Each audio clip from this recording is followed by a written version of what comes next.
She is really, really infectious. The first thing that I met her at a conference previously, at a TeachMeet previously, and I saw her today, and I kind of did the kind of civil, oh hi, now I'm a hugger. Okay, straight up. So that's the kind of person she is. Warm, compassionate, caring, and if we could put our hands together for Jaz Ampaw Farr. Wow, what a build-up. Thank you. Hello. Hi, I'm Jaz, and I'm going to keep my eye on the time. I'm not going to go over time, and I'm going to be hilarious. So 2 years ago, I was working one evening, and I was feeling overwhelmed. And so I did what any resourceful teacher would do. I put the work aside, I got a bottle of wine, and I put The Apprentice on. So as I was watching The Apprentice, I realised my talents were, in fact, wasted. And what I should be doing is winning £250,000 and going into business with Lord Sugar.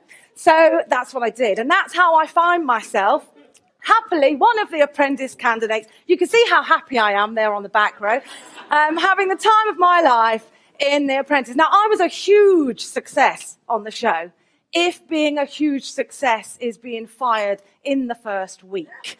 Because, thank you. Because of my inability to sell any lucky Chinese cats while standing in Chinatown. That's how bad it was.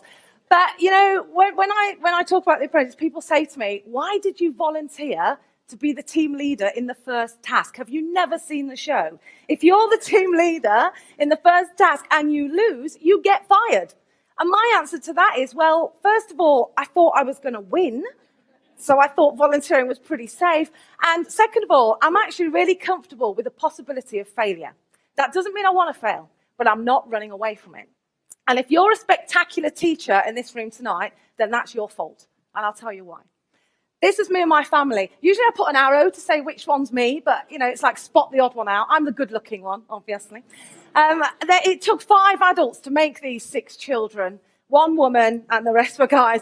And none of them are going to win Parent of the Year award.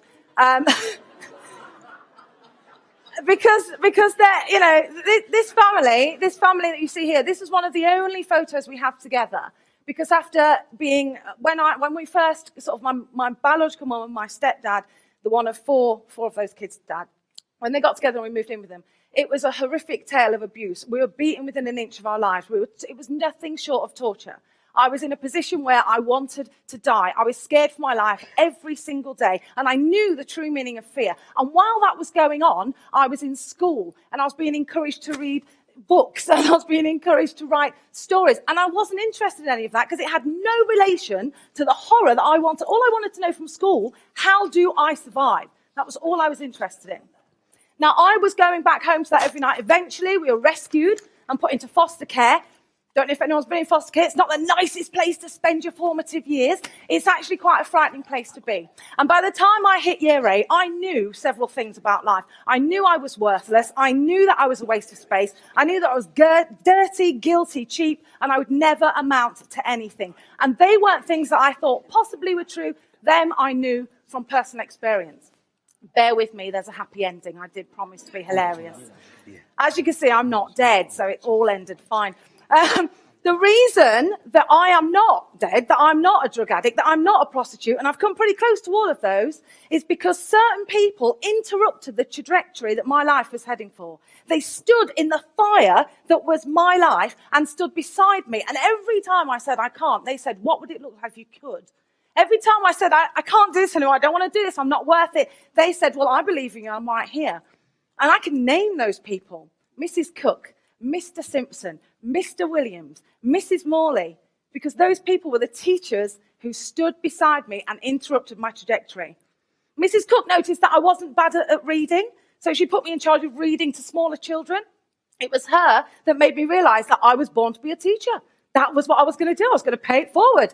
But then I realized that obviously because I spent my whole time messing about and fighting, I didn't actually know anything. So I had to go into lots of kind of okays. And actually, this isn't in my script, but there's how I got into teacher training college. When I took my A-levels, I was going through a terrible time. I'd just come out of foster care. You know, you get given 250 quid and you're off on your own. I had no idea what I was doing. I was sleeping rough.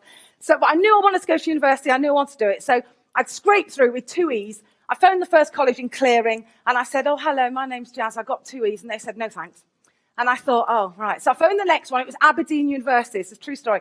I phoned them. I said, hello, my name's Jaz. I got 2 E's. And they went, 2 E's? And I went, oh, no, 2 E's. And she went, oh, no, because they were Scottish. Don't know if you're following my accents or not. But then I thought, flipping heck, E sounds like A in a Scottish accent. Oh, yeah. So I called the next college, Bishop Grosseteste College, and I said, hello, my name's Jasmine. I got 2 E's. And he went, 2 A's, come for an interview. I was like, yes. And I put the phone down. And I thought, what have I done? I can't start my career as a teacher as a big fat liar. So I went for the interview and I thought, I'm going to be totally honest when I get there. I sat down and he said, you're from Broxtowe Estate in Nottingham. I said, yeah. He said, well, most people don't finish school there. They tend to get pregnant at about 12 and drop out. How are you here? I said, let me tell you a story. So I told him about my past and my trajectory and how teachers and blah, blah, blah. And then at the end I said, oh, by the way, I lied. I've only got 2 E's, not 2 A's. Is that okay? and he said, he went quiet for a minute. He said, I'll make you a deal. If you promise to be more authentic, I promise to get you a place at this college. And that's why I'm standing here today, being authentic and talking about stuff that is not comfortable for me. I don't want to tell you about how I'm a big fat failure on The Apprentice. I don't want to talk about my horrible past. But actually, it's all part of the story. Because the reason those teachers saved my life, the reason I'm standing here now is because I got really clear about what's my why. Why am I doing this? And that's especially in teaching, whether it's your planning literacy, whether it's your planning your journey into leadership, or whether you're actually just wanting to have a life outside teaching, we need to get really clear on our why.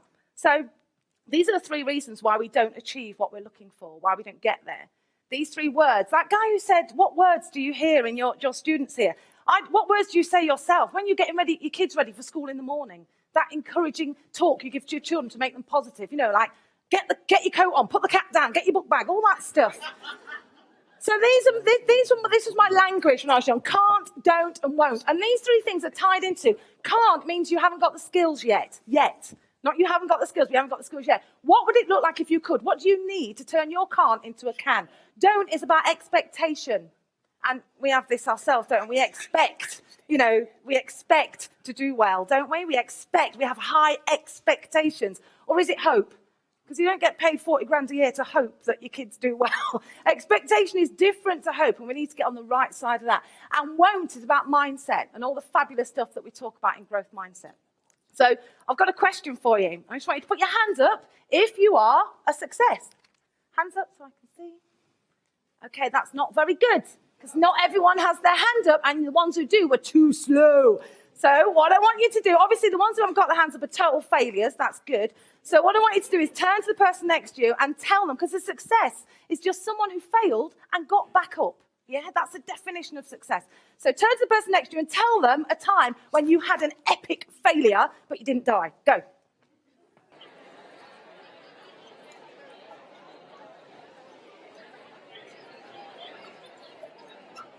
Okay, so now hands up if you're a success. Because here's the thing. What we need to start doing, what I found we need to start doing in classrooms is being really authentic with our students. Because if someone had just said to me, how are you today, Jaz? How are you working out? How's it working out for you today? Yeah, and when the teachers did, it just made me feel like I was a human being other than someone who just turned up every day and got stuff thrown at them, work to do that I struggled with most of the time. And what we need to start doing is start making mistakes. We say in our classrooms, I want you to make a mistake. It's fine. Just do your best. It's fine not to get it right. You don't have to be the best. You just have to. We're big fat liars. The work all around the room is perfect. Everything everywhere is perfect. Look, I'm not a hot mess, am I? I'm dressed. I got my hair done. We're saying it's okay to make a mistake. We're not living that brand, are we? And actually, we need to start making mistakes, and we need to start making true mistakes and modelling it. So I learned to juggle one year, and I was juggling, and I was going to make a video and show the kids what learning looks like. And I showed them this video. When I put it together, it was all the good bits of me juggling, going, oh, look, I can juggle, how good. And my husband said, aren't you supposed to be talking about learning? Where's the bits where you shouted at me because I wasn't holding the camera properly? Where's that bit where you cried when you dropped the balls? And I'm like, yeah, all right. He's so supportive, my husband. So anyway, I did put together an offcuts video, and I showed my kids, and I got 2 comments that rocked my world. The first one was, Miss, it's good to see you looking stressed. And I thought, are you kidding me? That's my baseline, stressed. But I realised I never show them that. All I show them is everything's fine, everything's lovely. And another girl, I said to them, the thing is, I didn't want to show you because it made me feel bad. And she said, well, welcome to my world, miss. I feel like that all the time. And I thought, wow. So mistakes are good. You need to make mistakes. You need to value mistakes. You need to aim for failure. Because mistakes, school is the right time to make mistakes. Yeah? Our teachers make a difference. Not really. No pracking. I don't know what it is. And actually, the more I did this part, I don't think that's a mistake. I think that's right. I think it's harsh, but it would work, wouldn't it? So what I want to encourage you to do tonight, please, aim for stellar failure. This is the level of failure we need to aim for. Epic, nationwide failure. So that everyone you know, everyone you ever meet knows that you went on The Apprentice and you got fired first. If it wasn't for that, if it wasn't for teachers prepared to put their lives on the line and stand beside me, I wouldn't be here. So on behalf of every child who you don't know what they're going through, what they've been through, but they turn up and you take a tiny bit of interest in them, on behalf of every child you've taught in the past, who is now going to be something amazing because of what you did, I'm standing here today and I'm saying from the bottom of my heart, thank you.